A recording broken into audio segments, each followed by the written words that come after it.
फिल्मी डायलॉग है दोस्तों, आसमान में थूकने वाले को शायद ये पता नहीं होता कि पलट के थूक उन्हीं के चेहरे पर गिरेगा। ये चंद लाइनें आज हम आपको जो खबर बताने वाले हैं उस पर फिट और एकदम सटीक बैठ रही हैं, क्योंकि हाल ही में दोस्तों जब से मुफ्ती सलमान अजरी की गिरफ्तारी हुई है तब से सरकार की भी हालत पस्त हुई पड़ी है। एक के बाद एक करके बड़े झटके सीधे तौर पर सरकार को मिल रहे हैं। देश भर के कोने कोने से मुफ्ती साहब की रिहाई की मांग हो रही है। यहां तक कि अब तो 17 करोड़ मुसलमानों ने सरकार को खुला चैलेंज दे डाला है और जेल भरो आंदोलन की जो है बात कह दी है, जिससे सरकार की सिट्टी पिट्टी गुल कर रख दी है। नमस्कार, आदाब, सत श्री अकाल, स्वागत है आप सभी का और आप सभी देखना शुरू कर चुके हैं पीआरबी।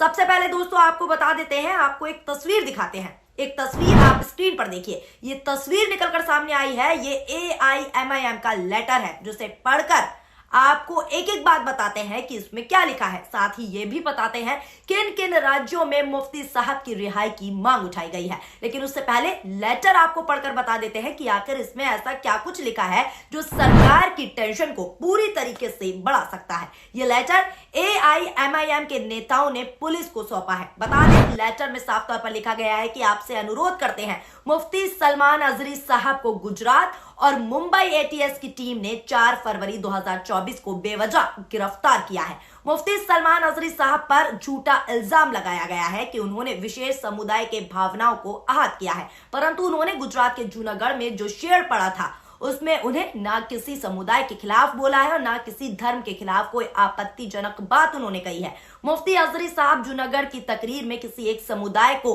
किसी धर्म के मानने वालों के खिलाफ बात नहीं कर रहे थे।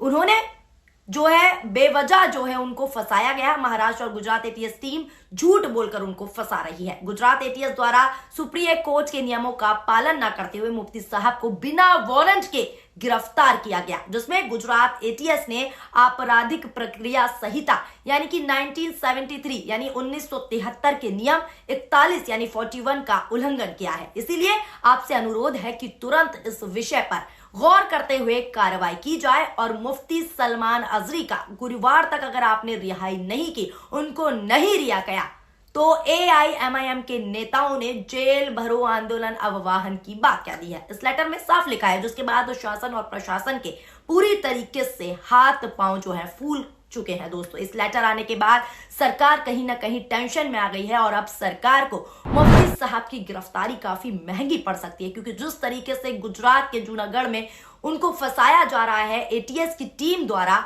तो ये आपके सामने है और इसी को लेकर अब गुस्सा जो है, रोष जो है दिखता हुआ नजर आ रहा है और इसी को लेकर अलग अलग जगहों पर भी दोस्तों मामले देखने को मिले हैं। इसी मामले में एक यूजर ने सादा जानकारी दी है और लिखा है कि AIMIM यूनिट पुसत की जानिब से निवेदन किया गया है कि मुफ्ती सलमान अजरी साहब को ATS ने गलत तरीके से अरेस्ट किया है, यानी साफ तौर पर गलत तरीके से अरेस्ट किया गया है। यूनिट ने मांग की है कि अगर शुक्रवार तक मुफ्ती साहब को रिहा नहीं किया गया तो जेल भरो आंदोलन शुरू करेंगे। पूरी टीम बुरे वक्त के काम आती है। #AIMIM। अब आपको बता दें, इसके साथ ही आप देश भर के अलग अलग जगहों पर, देश भर के कोने कोने में इस मामले की आवाज उठने लगी है। राजस्थान में भी रिहाई के लिए ज्ञापन दिया गया है, जिसका वीडियो आप भी देख सकते हैं।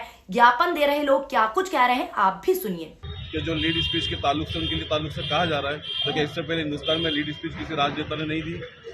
अगर उन्होंने कहा भी है तो उन्होंने कुछ गलत नहीं कहा। और दूसरी बात, उन्होंने हिंदुस्तान की गंगा जमुना तहजीब को एक जोड़ करते हुए उन्होंने ये बात कही थी कि आज जो गैर ममालिक के अंदर जो बातें चल रही है, फिलिस्तीन वगैरह में जो हमले दंगे हो रहे हैं, उसके खिलाफ उन्होंने बोला। उन्होंने हमारे हिंदुस्तान के खिलाफ नहीं बोला। सुना दोस्तों आपने क्या कुछ मौलानाओं ने ज्ञापन देते हुए साफ तौर पर कहा है। इसके बारे में ज्यादा जानकारी देते हुए एक यूजर ने ट्वीट कर प्रतिक्रिया दी और जानकारी साझा करते हुए लिखा है कि मुंबई मुफ्ती हजरत मौलाना सलमान अजरी साहब की गिरफ्तारी के खिलाफ राजस्थान चित्तौड़ तंजीम उलेमाए अहले सुन्नत और तमाम मस्जिदों के इमामों ने दिया ज्ञापन। और क्या कुछ ज्ञापन देते हुए जानकारी दी है उन्होंने और क्या कुछ बयान दिया है, वो भी हमने आपको सुनवा ही दिया है। साफ तौर पर आपको बता दें, इससे पहले मौलाना तौकीर रजा ने भी इस मामले को उठाया था और उन्होंने साफ लफ्जों में यह कहा था कि मुफ्ती सलमान अजरी ने कोई भी हेट स्पीच नहीं दी और अगर हेट स्पीच दी भी है तो मुकदमा दर्ज करके जवाब तलब किया जाना चाहिए था, उनको गिरफ्तार नहीं किया जाना चाहिए था। तौकीर रजा ने साफ तौर पर यह भी कहा कि मेरी समझ नहीं आ रहा कि ATS ने उनको कैसे गिरफ्तार किया और उनको गुजरात कैसे लेकर गई। तौकीर रजा ने कहा कि पहले देवबंद पर दबाव बनाया गया और अब सूफिज्म पर दबाव बनाया जा रहा है। ये सारी बातें तौकीर रजा ने कही और साथ ही कहा कि उलमाओं पर शिकंजा कसा जा रहा है। हालांकि इसी बीच ये भी खबर है कि पुलिस को एक बहुत बड़ा झटका मिला है। क्या कुछ झटका पुलिस को मिला है, उसकी जानकारी भी हम आपको एक रिपोर्ट के मुताबिक आसान भाषा में समझाने की कोशिश करते हैं कि क्या कुछ अब इस गिरफ्तारी के बाद पुलिस को झटके मिले हैं। रिपोर्ट्स की माने तो मौलाना मुफ्ती सलमान अजहरी को गुजरात के जूनागढ़ कोर्ट में पेश किया गया। कोर्ट ने मौलाना को 1 दिन की पुलिस हिरासत में भेज दिया, जबकि गुजरात पुलिस ने 10 दिन की हिरासत मांगी थी। दोस्तों, आरोपी के वकील का दावा है कि मुंबई से गिरफ्तारी के 63 यानी कि 63 घंटे बाद उनको कोर्ट में पेश किया गया, जो कि गैर कानूनी है। मौलाना को मंगलवार दोपहर लगभग 2:10 पर कोर्ट में पेश किया गया। करीब 5 घंटे तक दोनों पक्षों के बीच हुई बहस के बाद कोर्ट ने यह फैसला सुनाया। हालांकि अब दोस्तों सोशल मीडिया पर भी मुफ्ती साहब को जबरदस्त समर्थन और जबरदस्त सपोर्ट कोने कोने से मिल रहा है। भीम आर्मी के चीफ चंद्रशेखर आजाद ने भी आवाज उठाई। उन्होंने ट्वीट कर लिखा है कि लश्कर भी तुम्हारा है, सरदार तुम्हारा है, तुम झूठ को सच लिख दो, अखबार तुम्हारा है। इस दौर के फरियादी जाएं तो कहां जाएं, कानून तुम्हारा है, दरबार तुम्हारा है। इस तरह की शायरी करते हुए उन्होंने ट्वीट लिखा और लिखा है कि देश के बड़े इस्लामिक विद्वान मुफ्ती सलमान अजहरी जी के बयान को भाजपा की सरकार राजनीतिक उद्देश्य के लिए इस्तेमाल कर रही है। उनकी गिरफ्तारी भाजपा सरकार के सत्ता के अहंकार को साफ दर्शाता है। ये ट्वीट चंद्रशेखर